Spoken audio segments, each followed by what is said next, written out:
dernière fois, on a parlé sur le thème qui dit « Marche dans la puissante force de Dieu ». On avait vu la dernière fois que lorsqu'on parle de puissance, on entre directement dans le domaine spirituel. Amen. Pourquoi? Parce que les esprits ont une certaine puissance. Les anges déchus, les démons. Notre esprit, à nous, en tant qu'être humain, a une certaine puissance qui est utilisée par l'ennemi dans la sorcellerie, par exemple. Dieu est esprit et lui aussi est très puissant. Sauf que lui, pour lui, on dit qu'il est tout puissant. Donc on avait vu comment, en tant qu'enfant de Dieu, nous devons marcher dans la puissance du Saint-Esprit parce que notre nature avait changé.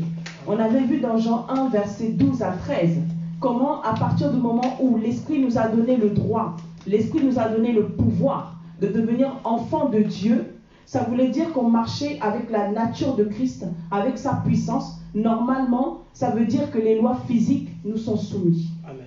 Parce que nous marchons dans le temps kairos de Dieu. Donc ça veut dire que n'importe quelle situation que nous vivons, n'importe quelle autorité qui se place devant nous, parce qu'on vit selon le temps kairos de Dieu, par la puissance du Saint-Esprit qui nous habite, on est capable de changer les temps et les circonstances. Amen. Donc là, j'ai résumé ce qu'on a fait. Aujourd'hui, la suite s'appelle la puissance de l'onction.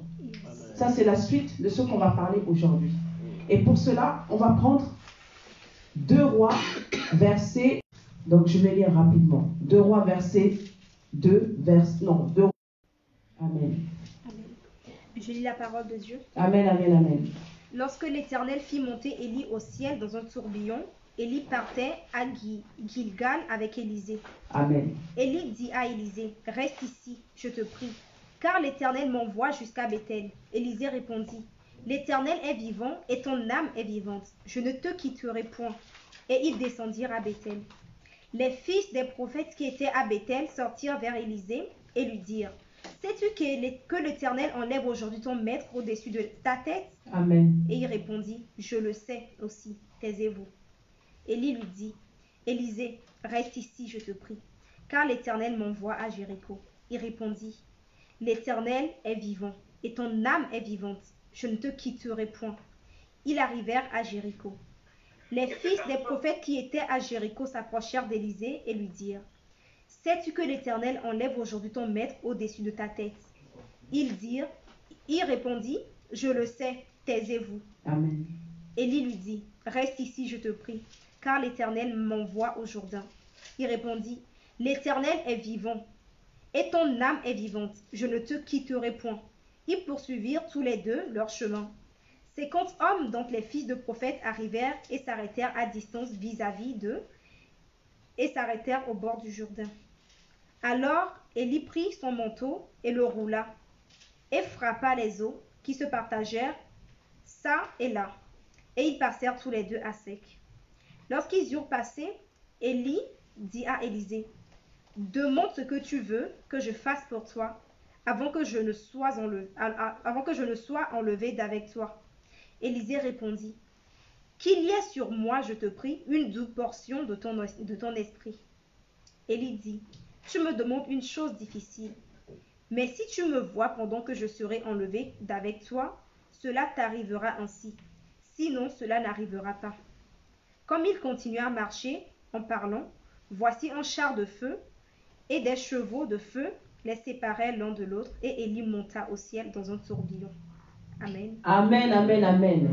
Ici, nous avons les étapes d'un fils et d'une fille de Dieu qui doit arriver à marcher dans la puissance de l'onction. Pourquoi je parle d'étapes? Élisée, lorsqu'il a suivi Élie, il a dû abandonner sa famille, ses parents.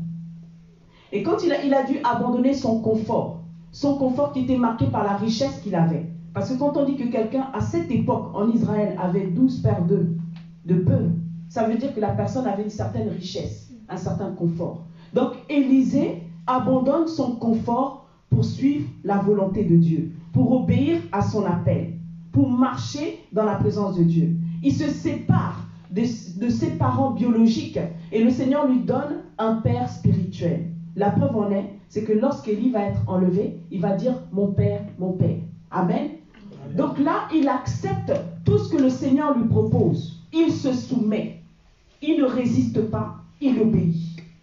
Et qu'est-ce qui se passe? Dans cette étape-là, c'est comme l'étape que vit un enfant de Dieu. L'étape que vit un enfant de Dieu, au départ, dans sa marche avec Christ, il va arriver à Gilgal. Gilgal signifie le lieu où on roule l'opprobre. C'était l'endroit où Israël, lorsqu'ils sont sortis des 40 ans dans le désert, sont arrivés près de Jéricho. Ils devaient être circoncis parce que pendant les 40 ans dans le désert, Moïse ne l'avait pas fait. Alors que c'était un ordre, une alliance que Dieu avait instituée à Abraham pour sa descendance. Donc quand ils sont arrivés à Gilgal, ils ont dû être circoncis et ils ont été en convalescence. C'est comme nous aujourd'hui.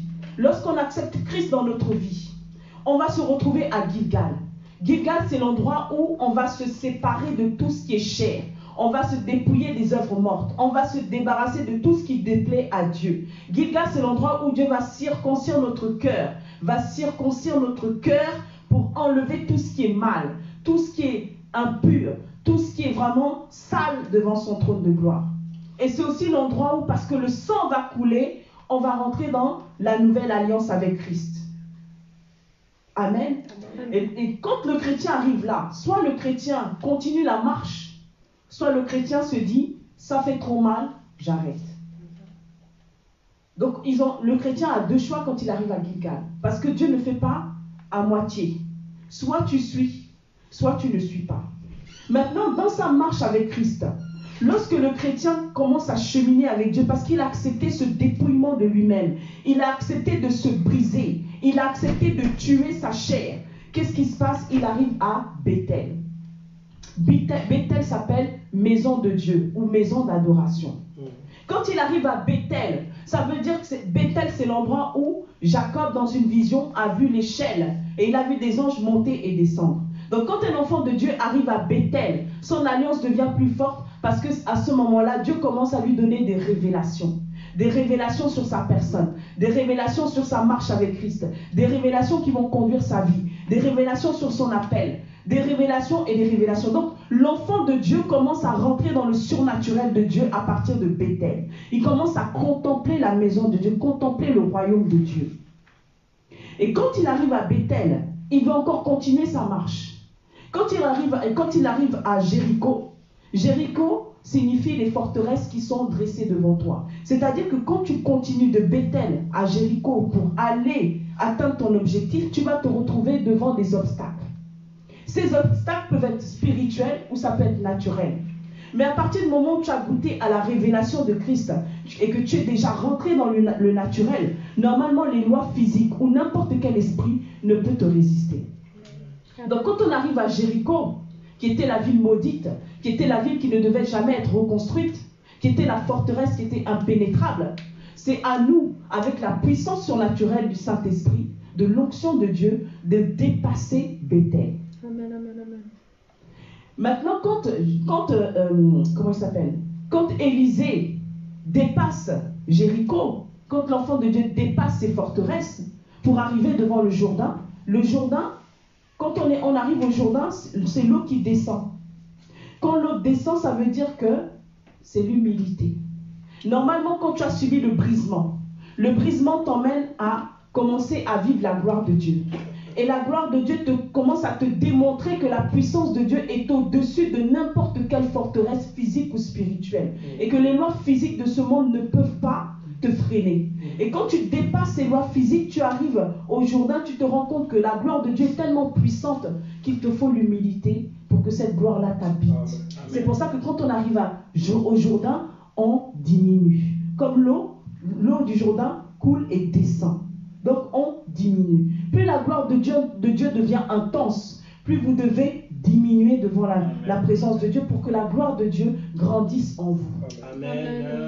C'est vraiment très important pour un enfant de Dieu. On ne peut pas marcher avec la gloire de Dieu si l'humilité ne nous habite pas. Si on n'a pas traversé Bethel, si on n'a pas traversé Gilgal, si on n'a pas traversé Jéricho, c'est impossible d'y arriver parce qu'au bout d'un moment, tu vas t'arrêter. Tu vas t'arrêter. Ces étapes doivent être franchies pour que l'enfant de Dieu marche purement dans sa gloire. Maintenant, quand Élisée suit Élie et qu'il frappe le Jourdain, là on rentre dans le surnaturel profond de Dieu. On pénètre dans les profondeurs de Dieu. Pourquoi les profondeurs de Dieu vont se manifester lorsqu'il va atteindre son objectif? Il va atteindre son objectif parce que c'est assez étonnant. Il va rencontrer à chaque fois des prophètes. Ce sont des hommes de Dieu, hein? Des prophètes qui vont lui dire, ah, est-ce que tu sais ce qui va se passer? Mais s'il n'a pas une intimité avec Dieu, qu'est-ce qu'il va faire? Ah oui, qu'est-ce qui va se passer? Dites-moi.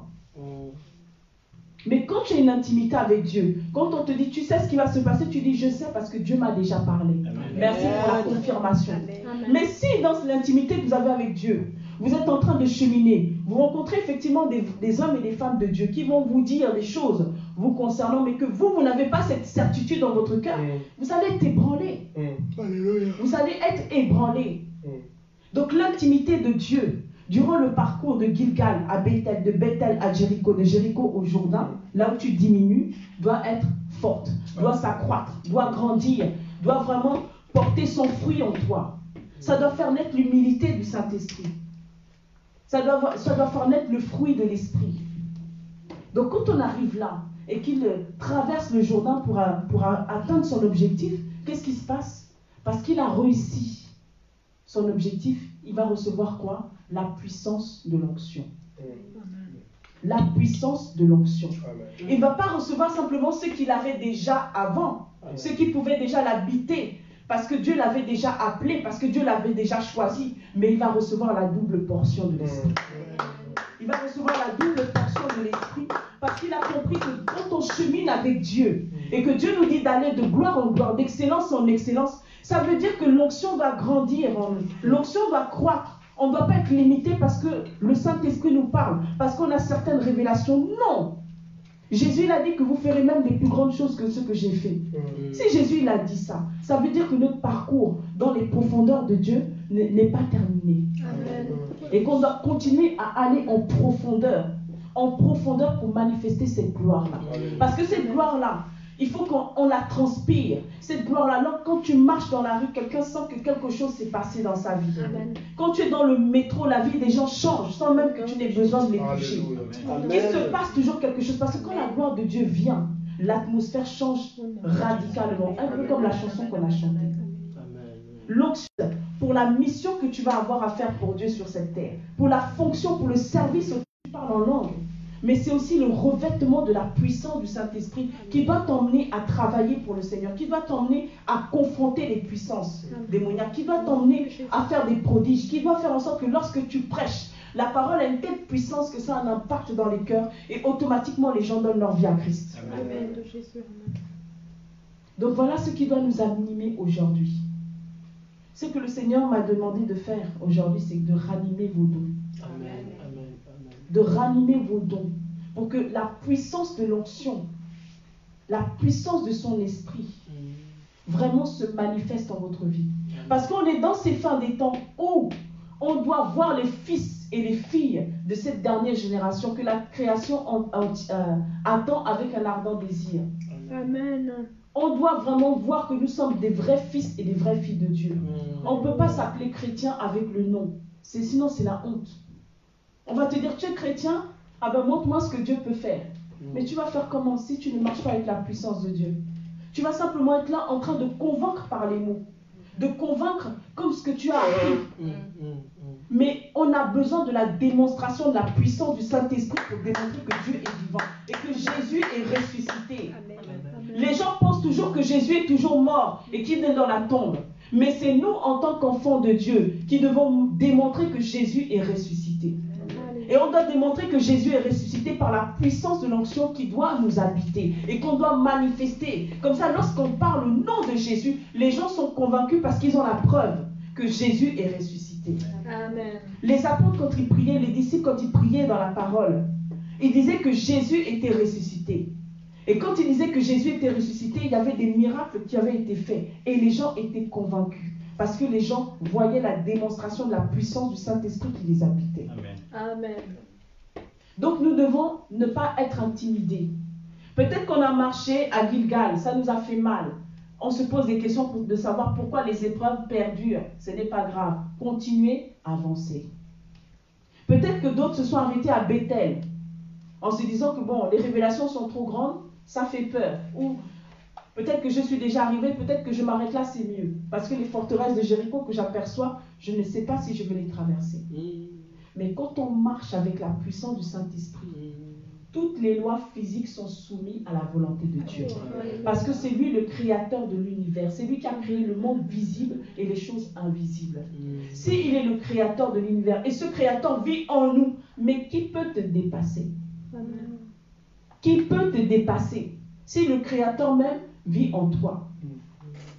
C'est pour ça qu'on va prier, pour que le Seigneur puisse se manifester. Mais priez avec foi.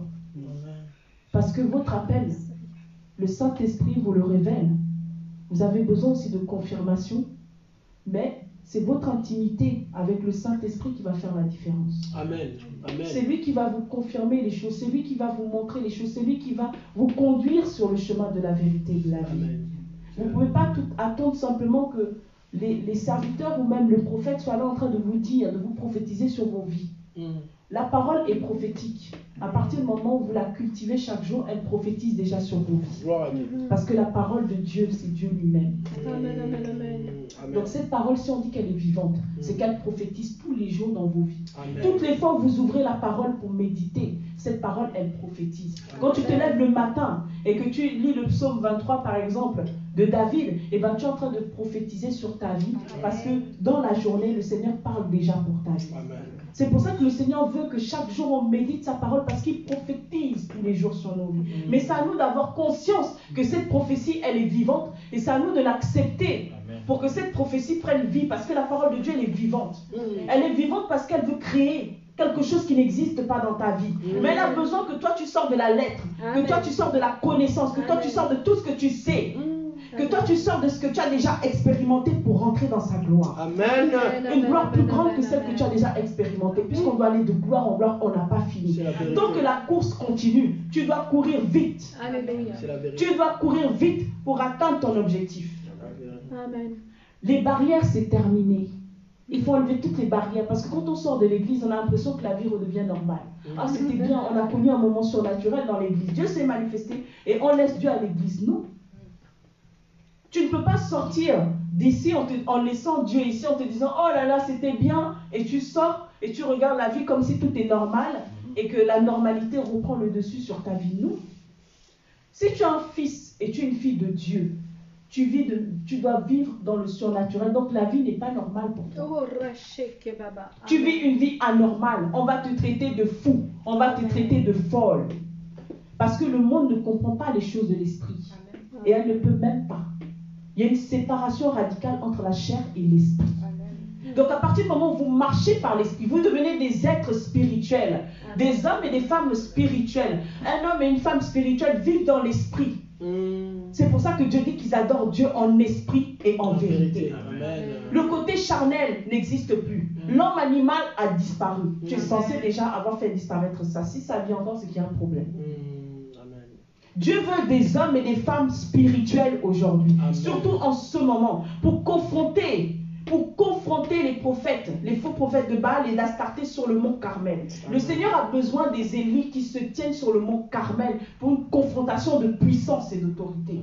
Aujourd'hui, c'est ce qu'on a besoin. On a trop bla bla bla bla bla bla bla bla bla. Aujourd'hui, c'est fini. Il faut démontrer que Dieu, la puissance du Saint-Esprit, l'onction de Dieu, la puissance de l'onction t'habite. Amen. On n'a pas besoin de trop de prières, bla bla bla bla bla bla bla bla. Ta foi détermine ton miracle. Amen. Quand le centenier, il a dit un mot. Le centenier n'était pas un juif. Parce qu'en Israël, les enfants commencent à apprendre la Torah à l'âge de 3 ans. Et on leur fait apprendre ça par cœur. C'est du par cœur. Il faut qu'ils répètent la Torah, qu'ils la connaissent par cœur. Lui qui est un centenier romain, qui vient d'un pays, d'une ville idolâtre, parce qu'à Rome, on adorait plusieurs dieux. Voilà qu'il entend parler de Jésus, il entend parler de ce que Jésus est capable de faire. Il ne s'est pas posé 1000 questions de savoir, est-ce que vraiment, comme j'ai adoré d'autres dieux, est-ce que Dieu va me bénir? Peut-être que mes ancêtres sont tellement liés que si je prie là, peut-être que Dieu ne va pas m'entendre. J'ai peut-être besoin d'une cure d'âme, de ça, j'ai peut-être besoin d'eux. On se pose tellement de questions alors que Dieu est simple. Dieu est simple. C'est nous qui mettons des barrières. On est dans les labyrinthes. Après on crie, Seigneur, sors-moi du labyrinthe. Je ne sais pas comment faire. Mais qui t'a demandé d'aller là-dedans? Amen. Le centenaire, on n'a même pas dit qu'il était baptisé dans l'eau. On n'a même pas dit qu'il avait reçu le baptême du Saint-Esprit. Mais sa foi a fait la différence. Amen. C'est pour ça que le Seigneur dit que les païens peuvent nous dévancer à cause de ça. Ou même les personnes qu'on croit derrière vont nous dévancer dans le royaume des cieux. Oui. Parce que Dieu a besoin de ta foi. Amen. Amen. Mais si on n'exerce pas notre foi, il n'y a rien qui va se passer. C'est la vérité. Donc il faut que, comme je disais la dernière fois, la mentalité change.